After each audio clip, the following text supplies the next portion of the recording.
Hey, boys and girls. Let's get into it. Hmm. Well, I want to thank you. I'm Truist Armor. This is Armor Intergalactic, where we discuss all things. I'm alone today. Normally, I have. I gotta stop saying.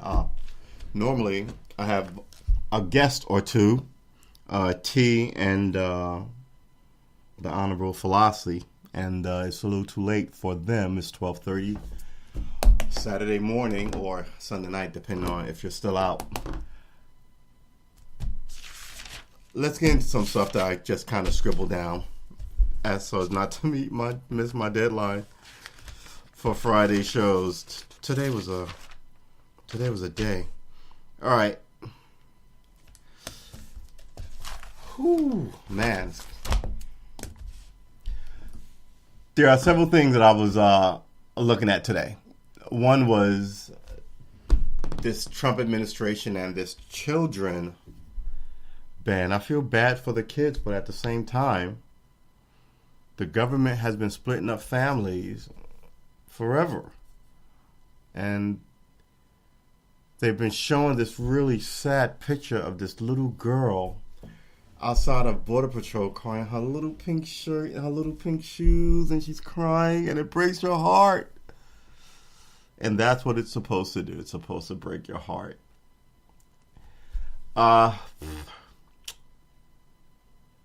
don't know what to say about it. I feel bad for them. I do. I feel bad for them. But at the end of the day, everybody who's having a struggle in Mexico just can't go, well, the hell with Mexico, I'm going to America because I want to. You got to come through the proper channels, right?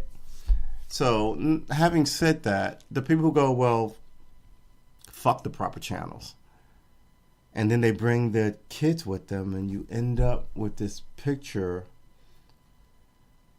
by John Moore of Getty Images. A 2-year-old Honduran girl cries as her mother, who seeks asylum, is detained at the southern border near McAllen, Texas, in June. I mean, and of course, I'm looking at an NPR link written by Richard Gonzalez, of course. So he's going to put this. I don't want to accuse him of being unbiased, but American media is a joke. So I think, how can I phrase it without getting into any trouble with anybody? Let me grab my Unity spear. It's got no name. It's just a circle. Yeah, I think a lot of this has begun to have people who have a dog in the fight write proactive articles, or what is the opposite of proactive? They either do hit pieces or puff pieces for you. Everything is a soldier coming home or the most evil you've ever seen in your life until the next evil shows up on your 6 o'clock news in 2 days.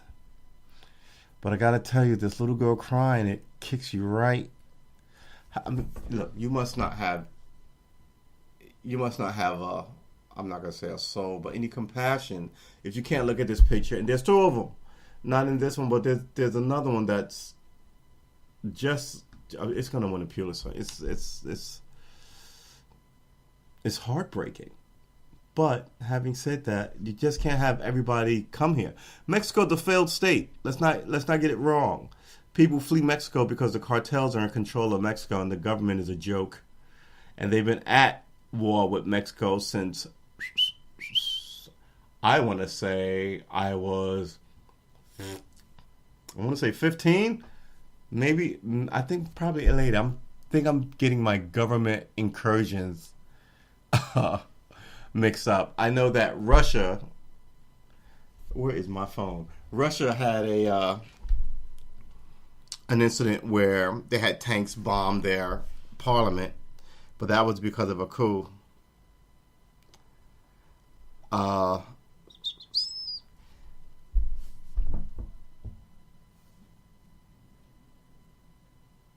Mexico had cartel members kill judges, bribe police off. I mean, they went all in. But I remember watching it. I was thinking, they're doing stuff that people who want to control the country do.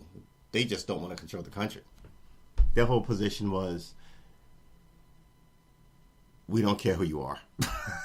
Essentially, it wasn't, we want control of the country. We want to run people for office. We want a better deal. Leave us alone and let us sell drugs. It wasn't any of that. It was just kind of like, yeah, I don't know.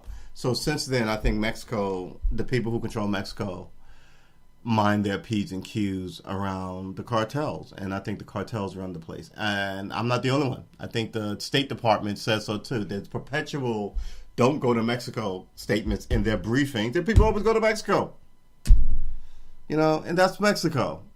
I mean, this young lady was from Honduras. God, she's got to be like 3 years old. It's heartbreaking. She's crying. Oh, I feel bad for her mom, the life they're leaving behind, the life they hope to get.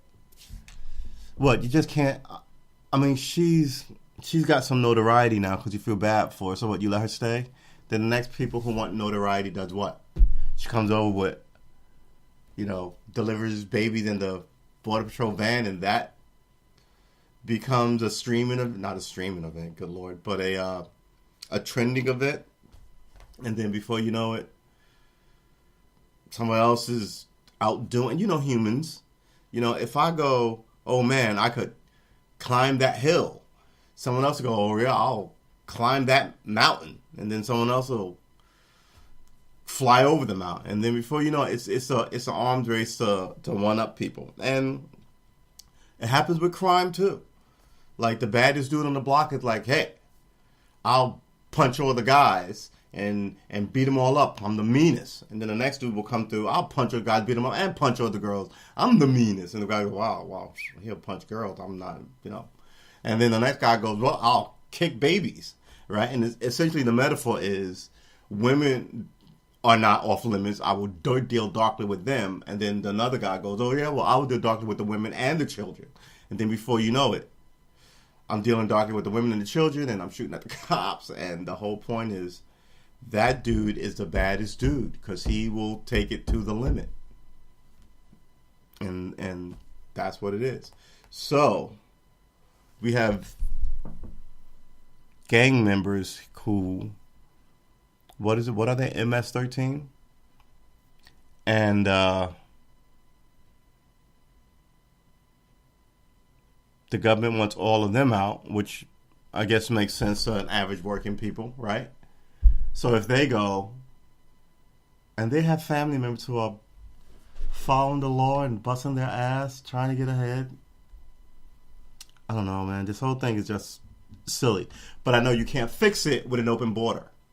This is an argument of how come people keep stealing my stuff, and I'm using stealing, not saying the Mexicans are thieves, but I'm just saying, how come people keep stealing my stuff? I bought this new water bottle, and I bought this new phone, and I bought this new pen. How come it's all gone? And people will tell you, before you can secure all that stuff, you have to lock your front door. And you're like, I don't need to lock my door. And then the next day, oh, the new phone that I bought today is gone. Why does this keep happening? And I go again, you probably need to lock that door.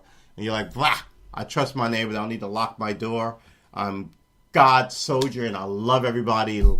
Okay, don't lock your door. And then the next day, wow, that new iPhone this is the 5th iPhone I had this week and it's only Thursday. Lock the door. And then, unless you lock that door, people are just going to keep cruising through, baby, like they own the place, hiring these shifty American lawyers who will take money from fucking Hitler himself to spit on an American president. That's where we are now. Speaking of American presidents, we in this topic, this young woman is it's heartbreaking. But yeah, I would say let her and her mom in, lock everybody else out, and right until the next one tugs at my heartstrings. Look, we should have some empathy. Empathy is important in the human animal. We should have some sympathy. Sympathy is important in the human animal. all this go fuck yourself, fuck these people, they're all mongrel this and that. We've heard from these people. They don't like blacks, they don't like Jews, they don't like women, they don't like immigrants, they don't like anything. They came here from a foreign place and they did not become American. And that is what I worry about these people. Because like I said on these podcasts before, I've been called nigger, not just by white people, but by Indian people. And yeah, it'll get out of control fast.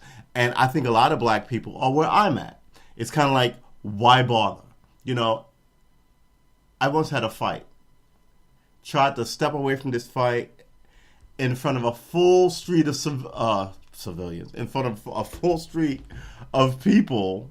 I get into this fight with this guy. This woman sergeant rolls up and arrests us both because she's not trying to solve anything. She's either a black guy and a Spanish guy, and we're both guilty, so fuck us. And that's what you get. So it's like, if I'm going all in, I'm all in. And I think a lot of dudes feel that way. So I'm a fighter. I'm not trying to fight you. But if I have to fight you, I'm doing as much damage as I can, as fast as I can, and I'm ghost. I'm not trying to talk to an idiot judge. I think they're all fucking morons. They keep racism around. They let these bankers run amok. I think the lawyers are the problem. Not all of them. I think, like, this is my opinion. I don't need to be sued by anybody. But, like, Michael Cohen is not a lawyer. He's got a law degree. But is he a lawyer? They call him a fixer. What does that mean? So, under my thinking, you can have a fixer who's a cop. Don't worry about this speeding ticket. Don't worry about your son harassing that girl or your daughter, fighting that girl or your cousin or whatever, however you're connected. It ceases to be about justice anymore. But black people have been telling you this, haven't we? Yeah, so congratulations. You're all niggas now. Let's move on. I wanted to find... Good sweet Jesus. Real quick. All right. So Nikki Haley goes to the UN, and she essentially puts a kibosh on anything Israel, any oversight of Israel. Israel is kind of a dark nation. I'm telling you. If you throw rocks at them, they airstrike you with weaponry that we gave them. We gave it to them. I mean, there's technology that we spent years developing, and we just hand it over to them. It doesn't make any sense. And there are people you can't criticize in America, and Jews are one of them. So I won't be criticizing Jews because I know I'm not allowed to. However, Israel, give me a freaking break. I mean, the barbarity is just sort of biblical, right? And they're doing stuff that we say is zealotry for the Muslims. So this is a black-centric show, and I'm essentially talking to black people. I love everybody to listen, but I listen to enough white-centric shows and learn a bit. Maybe you can learn something from this. Everyone. Most people in America are from Europe. They fly a ton of European flags here. They talk like America is a suburb of some foreign municipality. And I think this is more it. I think some countries inflame the racial issues so they can have support here, right? So let me give you a wild example. One group came, joined the police force, and became an asshole to all these other groups. That's how they came up. One group came, began banking here, became robbing, became an asshole to other group. That's how they came up. And you see this in some families, right? Some families, look, in the 80s, the crack epidemic, do not think people did not make a ton of cake off the crack epidemic. Do not think they all went to jail. The Kennedys, were smugglers, essentially. If the Kennedys rose up in the 80s, they'd been in the crack business, right? They'd have been shooting people and blowing people up. I tell people this all the time. If you're listening to me and you're a bad dude, first of all, congratulations on being a bad dude. You got more balls than I do. I couldn't fuck with being a bad dude.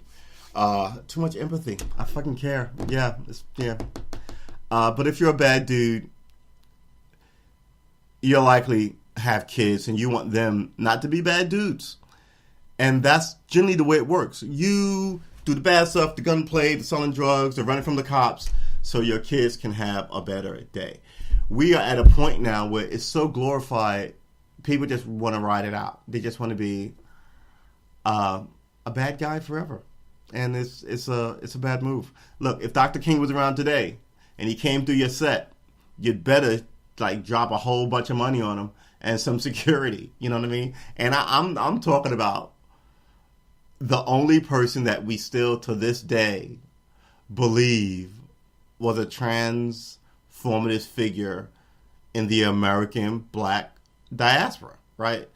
As well as the American black life, right? Quintessentially American black life. I'm not talking about I'm like the diaspora, definitely, but the American black life is a unique thing to black folk, quite frankly. And people come here from other places who are black. It's a very different vibe. To grow up in the pressure cooker, you have to go. I call it the ghettos of heaven, right? I mean, New York City is the jewel of the world, right? I speak the number one language, right? The lingua franca of the world. This is it. And let's get our history right. So it's 2018. So let's say 1840, all right? Who was the lead nation? I want to say it was Germany. It might have been, but I want to say it was Germany. Then it became England, right? England became the language, the lingua franca, the language that everybody speaks, the language of business, the language of commerce, wasn't always English. I think it was 1,000 years ago. It was Latin, right? Then I think it was German. Then it became English because of the English Empire, not because of the Americans. But it might have been French, because at one point in the mid-1800s, France was the capital of the world. I want to say it was Germany. I could be wrong, but I'm pretty sure it was France. I forget the year. I want to throw Germany in there. But then it became America. And it became America somewhere around I want to say the 20s or 30s. It sort of became official. But yeah, it wasn't overnight, right? And it became America, I think, largely due to Edison. Edison was a monster with his brain power. And once you put lights up every place, people could work longer in their office hours. You know, they could do all these interesting things. And yeah, at one point it was Italy, right? The Renaissance. That was the place. That was the place to be. So, yep, sort of lost my train of thought on the lingua francas and the places to be. Speaking of places to be, let's talk about the media for a little bit. Donald Trump had a presser. You know, I gotta tell you, I didn't vote for Donald Trump.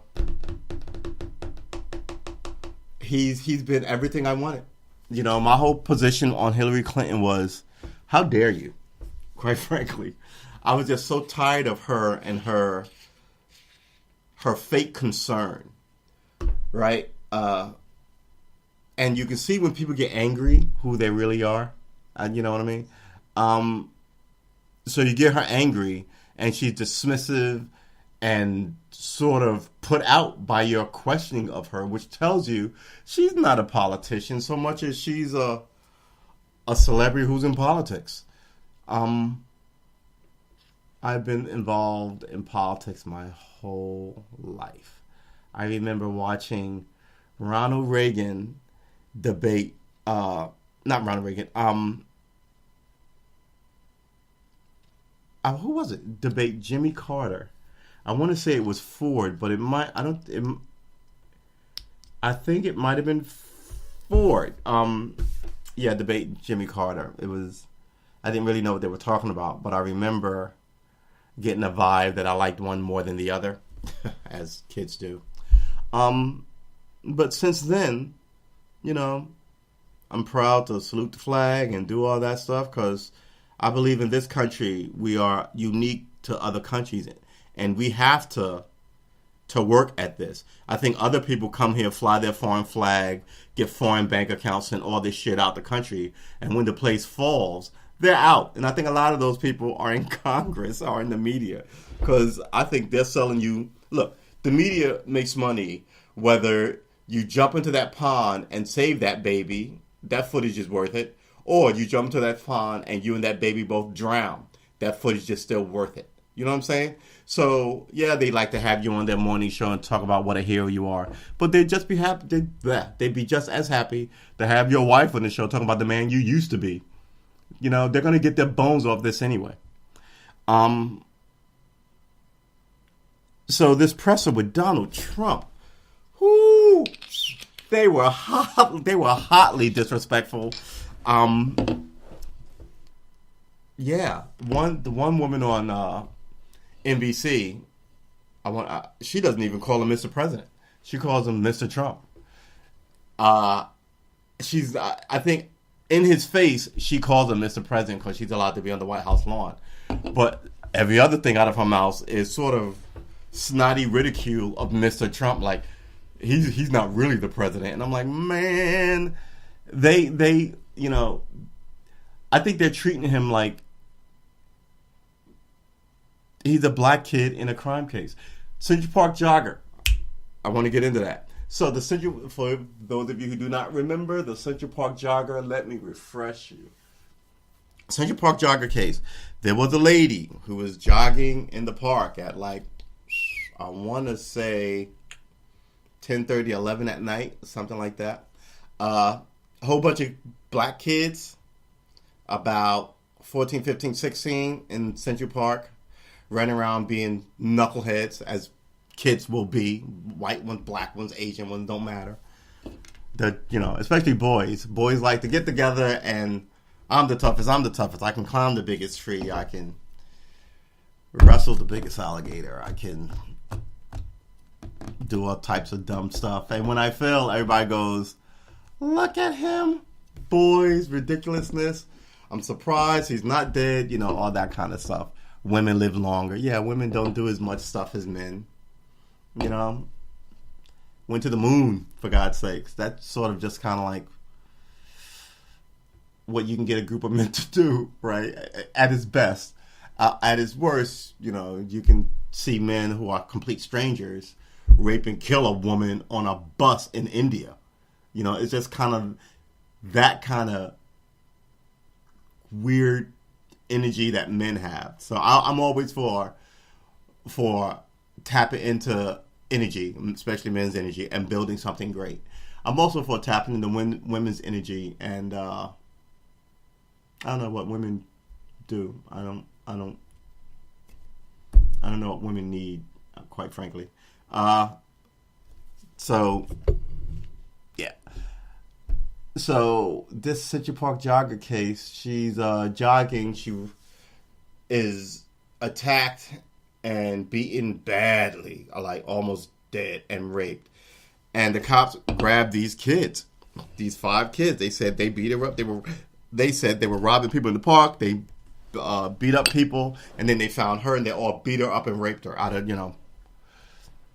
That was the narrative. The media, ABC, NBC, and CBS. I grew up in New York City, and I was afraid. My parents were afraid for me and my little brother, because there's always the media giving sort of a green light to the populace to sort of go in. And they did. They called them animals. They called them a wolf pack. Referred to them as animals. Just kind of like this savage, animalistic, like the niggers are loose and they're running around. Oh, they're going to get your white girls. That kind of antebellum bullshit that these people always whip out. It's not even dog whistle stuff. It's out and out racial language. And Donald Trump during this time put an ad in, I want to say all 3 papers, but it might have just been one. It might have been the Times or the Post, but he put an ad in the paper calling for the death penalty, and everybody was like, yeah, kill him. Fast forward, baby. Because all things will be known, as someone once told me. And I was like, all things? All things? All things? He's like, all things. I was like, really? Really? So yeah, all things will be known. And it turns out that some psycho nutjob Spanish dude was on a I hate women kick, and he was just running around and raping and murdering. It was just ridiculous. And he attacked this woman and almost crashed her whole face in, I want to say with a cinder block. But yeah, then they turned out, they thought he was a liar. He was in jail anyway. He wasn't going to ever get out, so he confessed to it. And they thought he was a liar. And then he told himself that only I'm about to keep calling him killer. He didn't kill her. All of the stuff only the ultra-violent sicko nut job of a rapist would know. And then they were like, yeah, well, they helped him. They must have. And now the question becomes, why would 5 kids who don't know a guy happen upon a rape, a violent, ugly, nasty rape, and then partake in it? Hey, we got nothing else to do. The movie doesn't start for 40 minutes. Let's help this wild stranger rape this woman that we don't know, that we stumbled across in the bushes, because, we got 20 minutes? I mean, this is the logic that they put you away for 30 years on, and that was able to be done because the New York media, the place that is the jewel of the world, New York City, where all media flows through, it is, and they did it. They did it blatantly and arrogantly. And they did it with their black reporters and their Spanish reporters and their white reporters. So when I hear them going on Donald Trump, I sort of just kind of go, should I remind them of the bullshit? Because when Donald Trump says you're fake news, he ain't lying. He really isn't. Normally, I think people of Donald Trump's status get way better treatment from the media and the police than the average black kid. But in this case, I think they're openly hostile. They're Clintonites, the whole place. Every time I cut my TV on, I see some Clinton reporter who either was at her wedding or married her or some other, and I'm just kind of like, how are you legitimate? How are you legitimate? One thing I will say about the Clintons, they put people all over the place. They really did. I was like, it ceases to be a nation of the people when you have all these factions putting people in government positions and leaving them there for 30 years. You know what I'm saying? They long ago took over this country. You can't run for shit. You definitely can't run for president. That's $2 billion. You got Mitch McConnell crashing Barack Obama's Supreme Court pick, and people are acting like that happens every day. I thought it was treasonous. I think it's treasonous to mess with someone's vote. Every time someone takes my vote, your vote, any one of 300 and 30-some million people vote, that's treasonous. But not with these guys in charge. It's just how they do business. So yeah, I'm fully hoping that somebody comes in and locks everybody in Congress up. And have you all go, oh my God, what happened to America? I am shocked and offended. Oh, headed to Betsy. If you weren't fucking around, blowing smoke up your own skirt, you would have saw what's going on. I mean, the cops are out of control. Why would you think that they would, and they're allowed to be out of control. Someone okays them to be out of control. Why would you think that they would only stay on one side of the street? Those laws saying black guys can't do this, that the society was so happy about, now they say the citizen can't do this. So they went from the 15% of us who are here now, back then it was a smaller percentage, obviously, to everybody. Yeah, so you're still living in a weirdly racist place. Now those racist rules are controlled by oligarchs, and they sort of let you in or let you out. I see a lot of approved nonsense from black people, like Jay-Z. Jay-Z made $1 billion making the same album. And I think when this whole thing gets up and running and come together, he's going to have a lot of questions to ask. Why is it fun that other people's kids get shot at? but not yours. Explain it to us.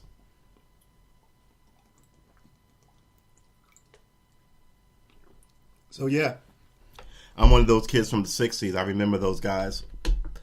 I have respect for women, all women. I have respect for black women. But my whole flow recently is black women have got to be kidding me. I don't want to even know half of you. Because I think you don't have these sentiments. Your whole thing is, I'm going to get this money. I'm going to get this paper. I hate this dude, so I'm going to call the cops on him. I was just actually outside. This dude I taped it on my phone. This dude got into it with the cops. I thought they were going to tase him or shoot him. It was very much like these trending videos. But you know what? I should put it up. The cops acted impeccably. And I think that's because they know in this environment, everybody's got a camera and everybody's looking at them. But the guy was an absolute knucklehead. And that cop would have been fully righteous if he crashed his skull in with his nightstick. Get on the ground! Get on the ground! Oh, you want some of this? You want some of this? I was like, oh, you want? He's telling you to get on the ground. What are you doing? Yeah, it was ridiculous. It was ridiculous. And then, before you know it, there are like 9 squad cars here to deal with you. And then, after they got him all cuffed up, he don't want to give him his name, then he doesn't want to be put in the patrol car. Now you got to strong arm him to put him in the patrol car. Some people are fucking daffy. Daffy. I cannot tell you how many times I had to roll with people over nonsense. And then when they come down off of their bullshit, and when I say bullshit, I don't mean drugs. I mean, I expect drugged out knuckleheads to fight me, except for these heroin guys who go into this heroin stupor where they just stand up and they're like, and they drool and crap. They don't fight anybody. You could walk them any place. But these PCP guys who are super extra ridiculously strong and amped up and are in their own heads, maybe talking to elves or aliens, either or. Yeah. So, yeah. I don't know.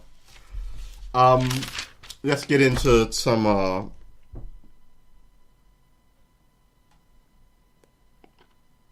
let's go back to the media and sort of this migrant issue thing, right? Real quick. I think that'll be it. So, a young actress. I normally don't give any fucks or any chicanery about actresses. But one of them is from Stranger Things. I'm a huge sci-fi guy. I love me some sci-fi. I love me some good old-fashioned space yarn. Not space, but not really spiritual. Like, what Bruce Campbell's, I forgot his show. What is the name of his show? Bruce Campbell's, it's not Walking Dead. It's not Left 4 Dead, but Living Dead is, oh my God, you know what happens? Anyway, those of you who know sci-fi, just slipped out of my head. Super great movies. Evil Dead. The Evil Dead movies had an Evil Dead television show. Super great. I love me some Bruce Campbell. He does movie star right. He does movie star right. So this young lady, Millie Bobby Brown, who was in Stranger Things, is off Twitter because of a weird... I want to make sure I understand this. Somehow, I think someone wrote on her page some wildness. I'm talking about something, and I can't even tell you how it started. Let me tell you where I'm at on it. All right, so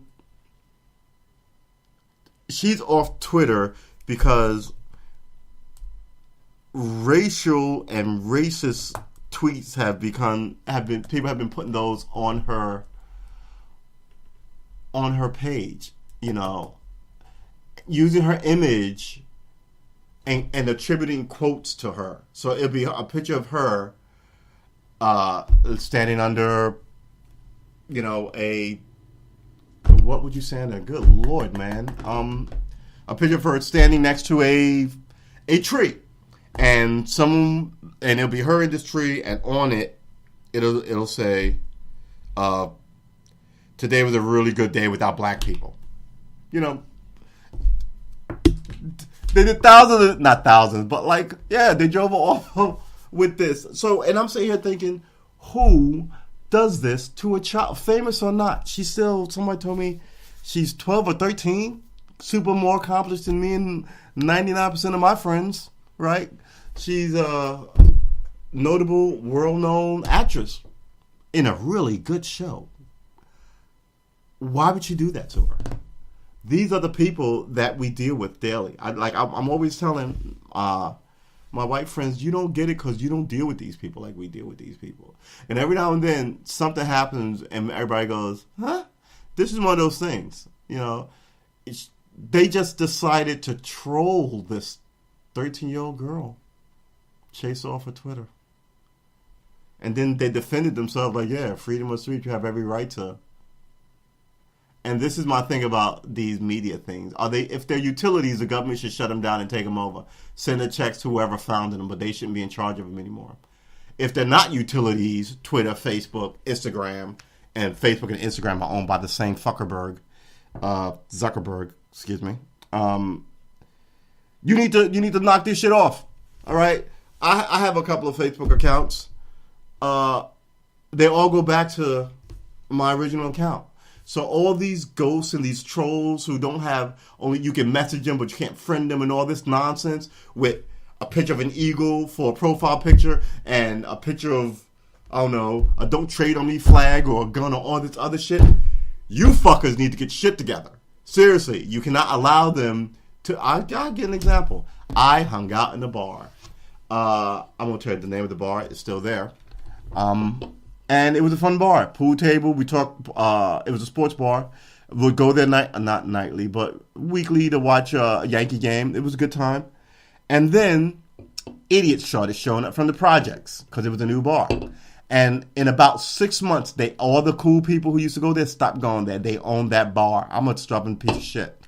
I was not going anywhere. I spoke to the owner. I was like, yo, they're selling cocaine in your bar. You better deal with this. And you better call the cops and have them raid your place so they know that you know. Because when they raid this place without you, they're going to assume you knew about it. They're going to shut your doors and you know. So get a hold of your business. People should not throw your flow off like that because you're afraid to deal. You ain't got a fisticuff everybody. I know every man isn't a brawler. I'm not a brawler, but I'll fight you. But I'm not a brawler.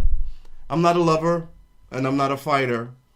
But I'm a fairly decent lover and a fairly decent fighter. That's where I'm a RC schlubby fuck. That's what I am. I like to paint. I like to draw. I like to think deeply by myself generally. And yeah, right. So that's me. If you're I'll fuck anybody, fuck you. I don't give a fuck. I'll fight. Great, congratulations. But you need some other skills. So read a book too. Fight and read books. If you only like fighting, read books about fighting. You know what I'm saying? If fighting is your thing, make it your hobby. I tell my nephew who loves marijuana. I'm like, it's going to be legal in 10 years. You might want to look into open up a dispensary if you like it. And this is where we are. You know, we don't open anything. Mind you, this is a Black Unity podcast.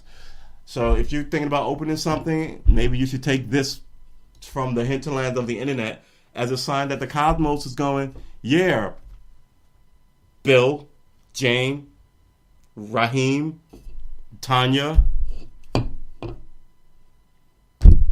Kim. Yeah, start your dispensary. Start your publishing house. Start your lawn and garden supply store. Just start it. Just start it. Everybody wants you to work for them. I want you to work for you, and I want you to make enough and forego the giant fucking house.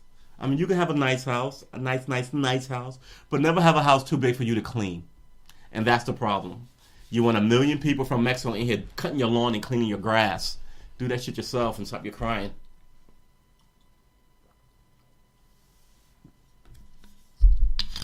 So, we covered kids, migrant kids sent here in both ways. We feel bad that they're here. Not bad that they're here. We feel bad that their circumstances led them here. We feel bad that, well, I don't want to attribute anything. I feel bad that their circumstances led them here. I feel bad that they have a heart a hard road. But you just can't come here and stay. Somebody has to know you're here.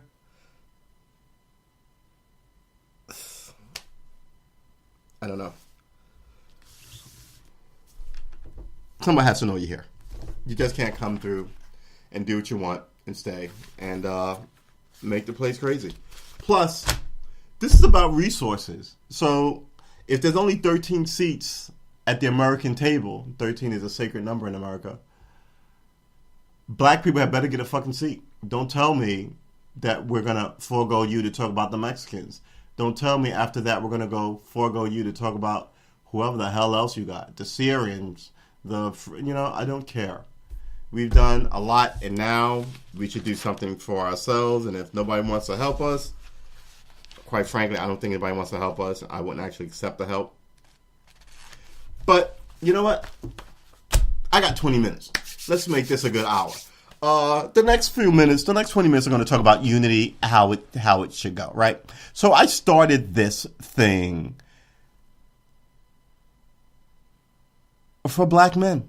I love black women, but yeah, this is for black men because I know some things that women don't really want you to know, right? Women think that men follow women, but no, we all follow the king, and the king is who we follow. So you can diva it up and talk all this noise. Nobody's following the diva, and the diva is likely following the don, right? So my position of this unity thing is looking at it from the view of a soldier. I look at myself, if you could close your eyes and imagine what's going on here, in a giant field of us, I see all of us. And I'm in row number 48,609,000. Actually, 48 million. There's only 50 million of us here. Not even 47 some odd. All right, so let's say we're all lined up. I'm in row 9,000, right? Happy to be in row 9,000. Because if this kicks off, there'll be all these young people will reassess what unity and leadership looks like, right? I'm not for marching. I'm sick of marching. I remember being dragged out to go to these marches when Dr. King inspired all these people in the early 70s. He was dead by the time I want to say January, February, March, April. I was 4 months old when he died. And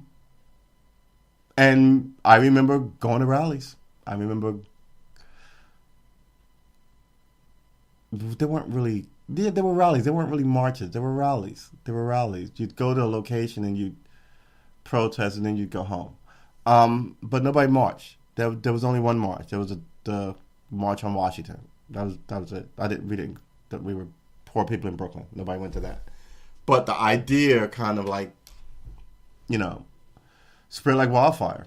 And now it's a ember in a dying flame. I tell people all the time, the civil rights movement is over. It's over. When you can sit up here and kill a 9-year-old in a park playing with a toy gun, and people care more about gay people and their cake, it's just kind of ridiculous. So my idea is I am looking for a leader to lead me. Not to lead me out or to lead me over or to lead me through, just to lead me. So I don't think that leader should be at the White House with the president doing any of that. I think that's just straight coonery, quite frankly. Everybody wants to use nigger. I like to use the word coonery because I see a lot of coonery happening here. Straight ton of it. And I think a leader would fix that. He'd go, we're not going to buy X. We're going to boycott Y. And 90% of the people would do it. And those who wouldn't do it, the rest of them would go, what the fuck is wrong with you? I don't want to know. I don't want to be around you. I don't want to date you. I don't want to dance with you. I might fight you. But then if I fight you, me and all the other loyal motherfuckers are going to fight you. So, maybe coonery looks good on you, but not for us, right? So then that guy knows where you stand, and then you set a tone. For instance, Colin Kaepernick. I put together a list. I can't find that list. That was supposed to be next week's show, but I can't find the list because I'm a hot mess, quite frankly. It was him and like 3 other people. I was kind of coming with 10 really good people who could lead us out, and it was him, number 1. Number 2 was blank. Number 3 was blank. Number 4 was blank. Number 5 was Colin Powell with an asterisk. Age may preclude his service because I'm that guy. 6 was blank. 7 was blank. 7 wasn't blank. 7 was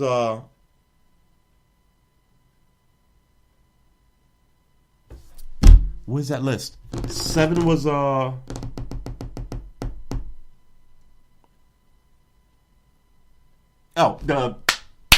the guy from the speech at the BET Awards. I'm forgetting Jesse. I forget his name, but he was number 7 because of fame in that speech, right? So if you can galvanize people, maybe he can do it more.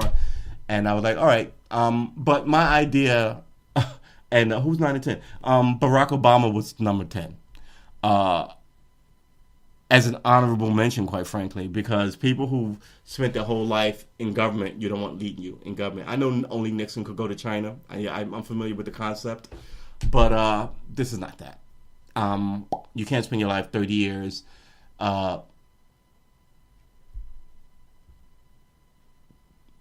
in government and then turn around and help. You're too connected to government. And we're not even, trying to flex like the 60s, 300 guys running around with AR-15s in one city. Like it's going to all work out well for you. It was just the stupidest move. It put us all in a lot of problems. Wiped out a lot of men. And I remember them being carted off as a boy. And here I am as a man watching the next, well, they weren't the next generation. They're 4 generations now getting the same treatment. Yeah, so back on topic. So Colin Kaepernick, right? We all go, you're the butter, Colin. You lead us now. I expect Colin Kaepernick not to go get guns, because then I'd be like, wow, how fucking wrong was I? I expect him to go, wow, what do we need? Who do we need to speak for us? The first thing we should do is take a moratorium on voting. Oh man, the Democratic Party would lose their shit if all black people did one or 2 things I think we should do. Sit out voting for a cycle, and a cycle is 2 years, mind you, and then vote in a block. Right. So if Colin Kaepernick was the leader and he said, okay, me and my advisors thought about this, and I'm like, oh, for God's sakes, the advisors. I love Colin Kaepernick. I hate the advisors. Ugh. We are going to vote everything that the Republicans want for the next, not even, just for this cycle. I would want to know why, but I would still do it. Because unity has loyalty in it, but it also has duty in it, right? I support you and your leadership, so I'm bound to you by that.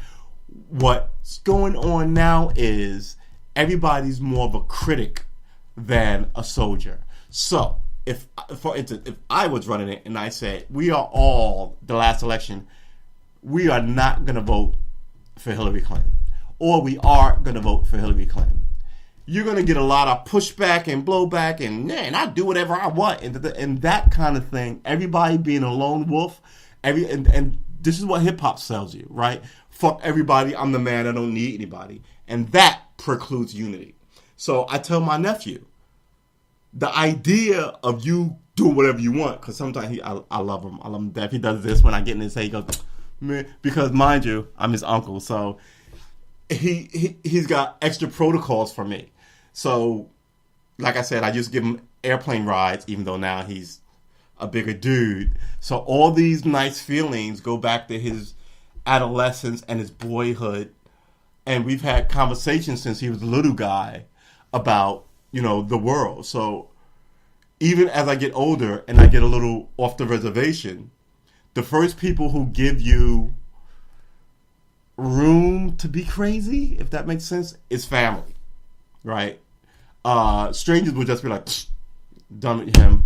I expect to lose all my friends before I lose my first family member, because I'm not that family member who, sells drugs or gets family into trouble. The house doesn't get raided. I don't borrow and don't do any of that. I don't have weird friends who come over and make noise and upset your neighbors. I've always been sort of a weird loner-ish social butterfly, right? I love you until I want to be by myself. Then I want to be by myself. I forgot where I was taking this, but yeah. So I'm the weird leader who wants you to vote for Hillary Clinton, and you say no, and you'd have to. Well, how would I know? That's where Mr. Kaepernick, if he was a leader, we're using him as a fill-in. I don't want to get young Mr. Kaepernick in any trouble, but I like Kaepernick because what he did for all of us. And here's the mark. They attacked him and they got rid of him, and now no one is kneeling. You know what I'm saying? How was he not the strongest thing there? Everyone in that union, every football player is a fucking joke. Colin Kaepernick, if he is not ahead of something that you all go, wow, he took a bullet for us, you're a joke. I mean, God, the American military recognizes people who do things for them, and that should be the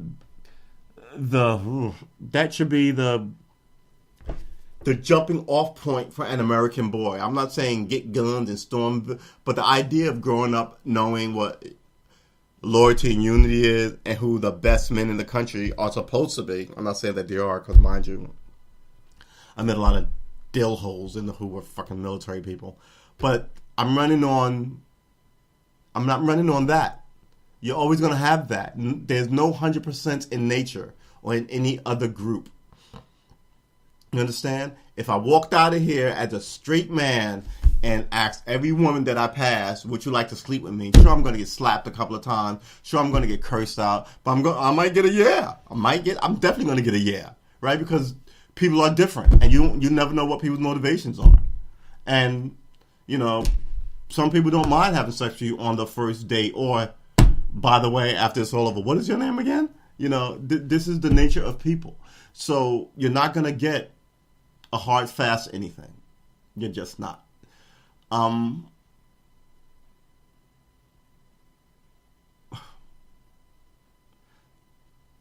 So look, all right. So the idea is you follow a great man and you help him build something.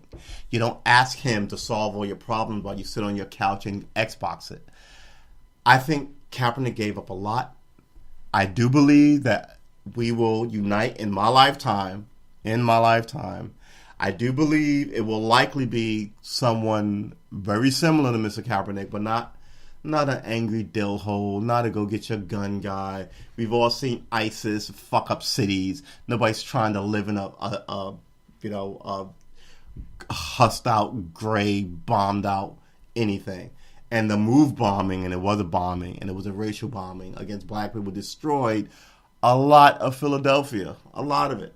And nobody ever goes to jail. So, under my scenario, Mr. Kaepernick would be looked after, protected, and given, a wide berth to set this up, which is we need schools, we need banks, and we need sports venues and Cub Scouts and Little League to catch them, because, once you break them, it's hard to fix them. I mean, you can fix them, but it's hard. Just don't break them. And I think you can do that by sports leagues. We need our own schools and colleges, because the education system is not the same. I'm pretty sure a lot of people just got a pass because they could play basketball or football or something, whereas other people who should have gotten scholarships are driving buses for Walmart. So Colin Kaepernick, space. that Jesse dude, space, Colin Powell, space, Jesse dude, space, Barack Obama, honorable mention. I'm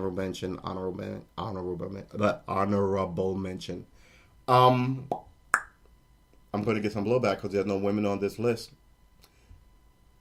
But the only person I would put on this list is living in Cuba. And Barack Obama should have pardoned her, but Barack Obama is that guy. So, in conclusion, the only person on the scene who I would risk my fucking life for is Colin Kaepernick, a sports guy. And you may go, fuck a sports guy. I go, Donald Trump was a reality guy. It's that. Don't look gift horses in the mouth. And the thing is, when your champion rises, every society supports the champion, but black people in America, we treat it like it's a soap opera. We'll watch it go down. I think we want somebody to show up and solve these problems. So I don't think these problems can be solved in the way, the classic ways. Like, for instance, I'm for reparations. And you're not going to send everybody a check. That's just stupid. Some of these people got here 2 weeks ago from the Caribbean. It's ridiculous. What you can do is fix it in the name of the ancestors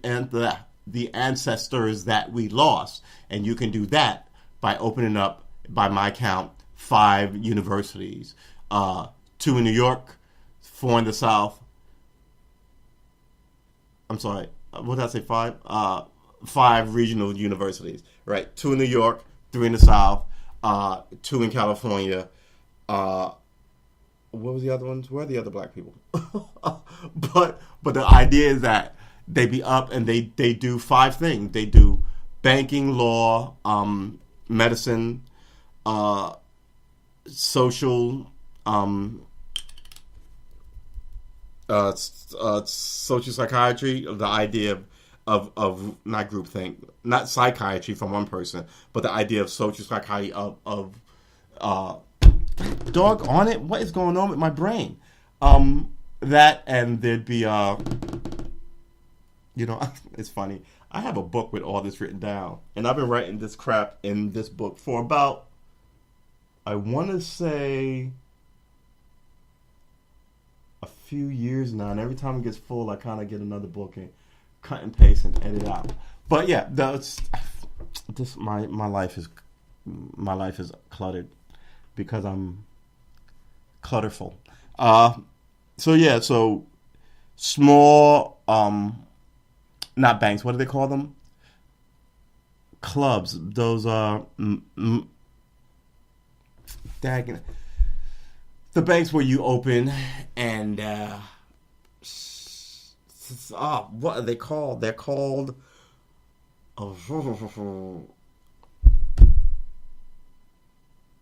it'll come back to me. But essentially they're like club banks. So if I opened a comic book and me or my comic book friends will go to the comic book bank and dagnabbit, I cannot believe it's not coming back to me. Anyway, you need those things, and they'll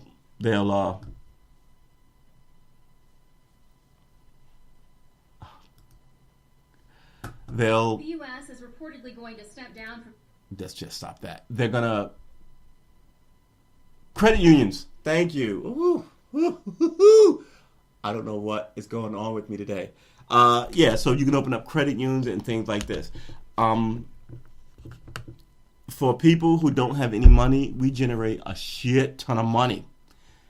For us to get robbed like this by people who come in from Europe tonight and go into the family banking business and rob us blind it's unacceptable. The day for that is dead. And you have to do something for your ancestors who were thrown over the side of ships.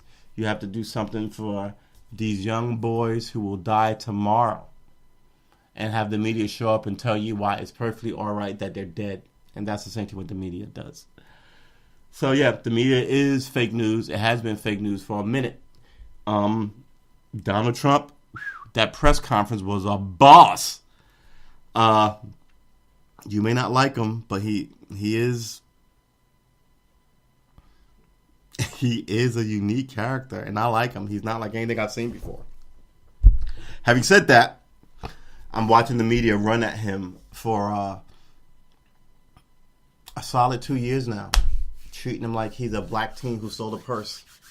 I got to tell you, that thing on the lawn today, what is today's date? So you can look it up. June 15th. It lasted 20 minutes. It was beautiful. It was what you want your president to do. To take questions, impromptu, any place, and defend him and his worldview versus having to run off when he gets tired. These people showed the president of the United States no respect. And he was like, hey, I'm not the waiter. You know what I mean? He was very on point. I respect it. I will criticize everybody in my government, but I always have a little more respect for my president. I don't like that they disrespected Jimmy Carter. I remember that. I thought it was traitorous. And then they kept doing it. They disrespected Obama. You know, they were short with Clinton, although Clinton was sort of, you know, it's just, look, you could have clicked that. You could have criticized Clinton for what he did without the nasty venom. And now here we are. People are acting like they can't wait to start a revolution. And I tell people all the time, go ahead. Be a two-time loser, you shitbag. Do you really think that we're not going to... Man, this place is going to look... You're not going to be the Hild of Afghanistan. We are one nation. Get your shit together. Period. As for us black folk on this black podcast, we have to fix our shit. At this point, I really don't think it's the government keeping us down. I think it's sort of a self-fulfilling prophecy. People don't believe, so they don't try. You know, I remember this story of an elephant who was a baby elephant, and they chained it to a post, and it stopped trying to break this chain because it was it was little and they couldn't break it, and they kept that elephant on that giant elephant on this little bicycle chain for like 20 years because it got into his head and it could easily have snapped his chain, and it didn't because it stopped trying, and that's the thing. So yeah, I know it's a hard lift, but hey, here's the magic. I tell people, they've erased our history, so we can build our future. You know, if we want to wear kimonos, fuck you, we can wear kimonos. What are you gonna tell us? You know, we want to wear cowboy hats and blue. We can wear all that, but at the end of the day, we have to chart our own course together. And there are too many people in this country who aren't feeling us, who don't speak up, who buy up the land and the property after they killed us. I mean, New York had the largest black population, and it doesn't anymore. And that was on purpose. So yeah, it's hard for me to vote Democrat anymore. It really is. I feel like you think I'm stupid, Democrats, and I'm not stupid. So yeah, the midterms, I'm watching them, and I'm going to try and get as many people to pay attention as possible. But yeah, Colin Kaepernick is sort of like the new version of what you want. Smart, full of integrity, and seeking a simple wish for fairness. So they were like, no, fuck you, nigga, no fairness. The players union was like, yeah, it's on our to-do list. Until then, you know what? Nobody should catch a check until you handle this. You really. It's ridiculous. It's ridiculous. Anywho, it's been an hour. Thank you. This has been the Armor Intergalactic podcast. I am True S. Armor, where we here at Armor Intergalactic talk about all things under the sun, ours or their sun. in our galaxy or theirs. And right now we're talking about our galaxy and our region of the Milky Way. And we're talking about Colin Kaepernick. I could probably go on for another 20 minutes, but it's been an hour. So we're going to end it here.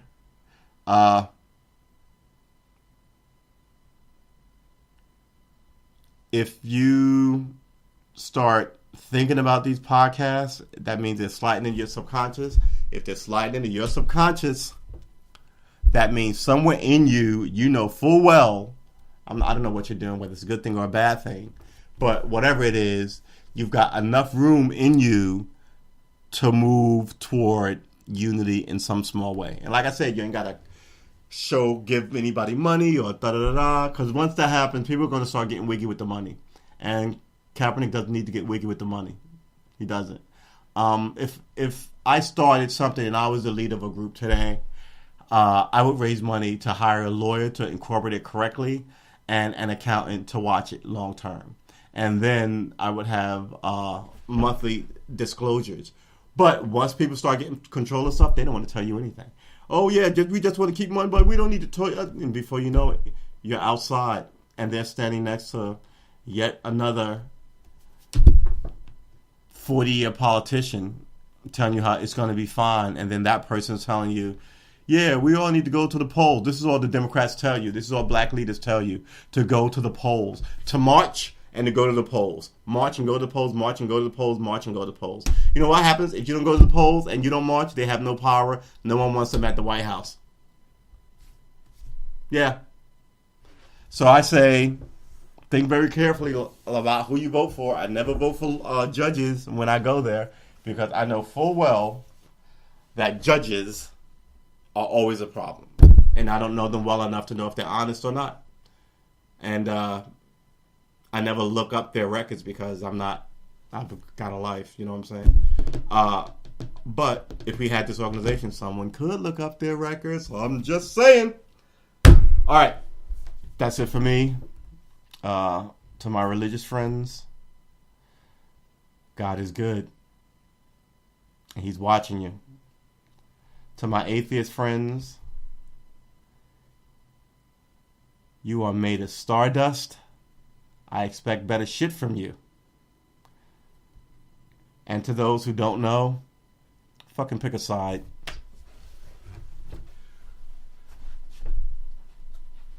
See you next Friday.